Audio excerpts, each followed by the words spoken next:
Upper90studios.com. Fantasy Premier League tips and cheats.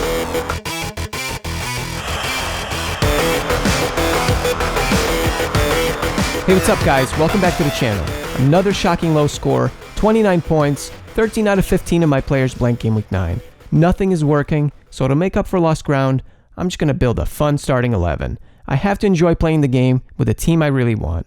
Should I buy and captain Sterling? Here we go, game week 9 review. Let's begin with the defenders. Lundstrom 6 points, Luka Digne 6 points. Everyone else blanked. The best part is I benched Lundstrom and I almost sold Digne. The two players I was least confident about were the highest scorers in my team game week 9. So that's going to be a wrap for today's 13 out of 15 players blanked. I've never seen anything like that before in 12 seasons playing. I'm already having a challenging season, so this is a real test now.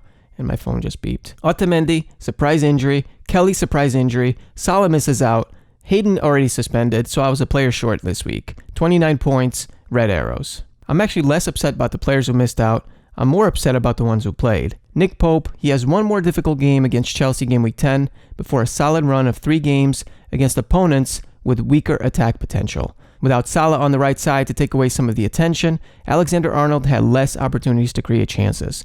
Now he's recovering from a virus and he will miss the midweek Champions League game, so I'll be keeping an eye on his availability before deadline. Ideally, he'll be pictured in training with the first team. De Bruyne hit the post, he was close to earning a penalty, and he was wide open for a tap-in from Gabriel Jesus, which never came, so he blanked. Son benched, which I expected. That wasn't a surprise, but I was hoping for some magic off the bench because it was against last place Watford. Instead, Spurs fell behind early on, and Son came on at halftime. He scored 1 point, although he did hit the bar. Then he scores twice in Europe on Tuesday, which only makes me more angry. I should put a green filter on my face as this video progresses. Both my Chelsea attackers blanked. Abraham also hit the bar. He came close with a few chances from set pieces. Norwich's defense had conceded 2 or more goals in their previous 6 league games, so I captained Callum Wilson 0-0. When Bournemouth and Norwich defenders are outscoring their attackers, you have to laugh because it's just ridiculous. The interesting part is Mane also blanked. That's almost a positive for my team because it showed how much Liverpool missed Salah in the attack. Aguero, who I sold, he was benched for Gabriel Jesus. Jesus has now scored in his last 7 starts for City. That's 21 goals in the last 20 games he started. If Aguero starts, as he normally does at home, he has a high scoring potential. If he's benched, which would be a surprise but it's not impossible, it becomes harder to justify the premium price tag. Now, on the previous video, I talked about our latest fixture difficulty cheat sheet with a red warning for Arsenal attackers away at Sheffield United. Arsenal lost 1-0. I'm doing all my research, always working to improve my team.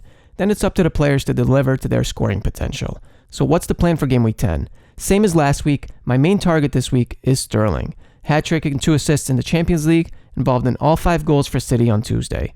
This is what Guardiola had to say about Sterling after that game. The day after the game, he could play another game. His regeneration is incredible. So let's read between these lines.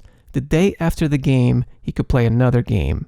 But game week 10 is 4 days later, which gives Guardiola plenty of time to screw up my fantasy team.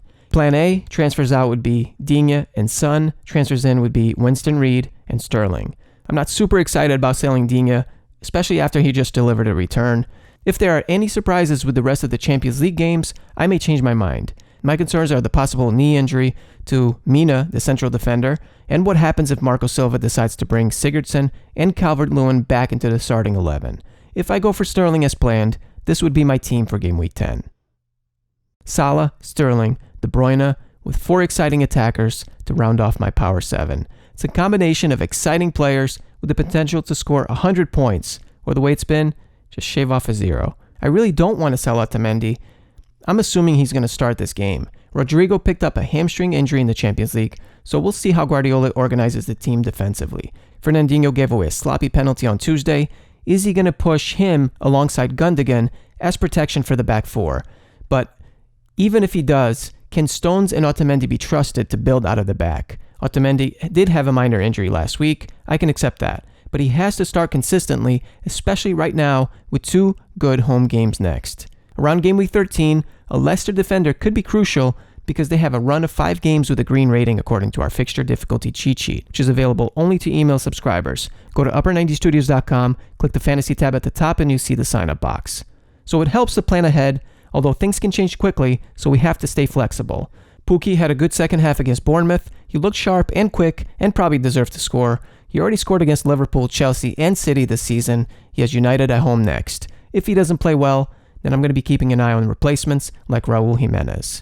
I like my team. The main concern is just this week with the timing and the injuries. I could be short a player again. Then Hayden returns game week 11. It's unusual to be putting this much pressure on the bench players. The real problem is the starters who are failing to deliver to their potential. So that's going to be a wrap for today. Stay tuned for my next video. If you like my music, all my songs are free to download on the website. See the link in the description. Be sure to follow at Upper 90 Studios on Twitter, Facebook, or Instagram, where you get an inside scoop before YouTube. And if you're brand new to the channel, be sure to like and subscribe and turn on your post notifications because this season is going to be incredible. Don't forget to subscribe to our email list and get your free fixture difficulty cheat sheet. Click the Fantasy Premier League tab at upper90studios.com. If you're on a computer, it's at the top right of the page. If you're on the phone, it's at the bottom. Thanks for watching. See you soon.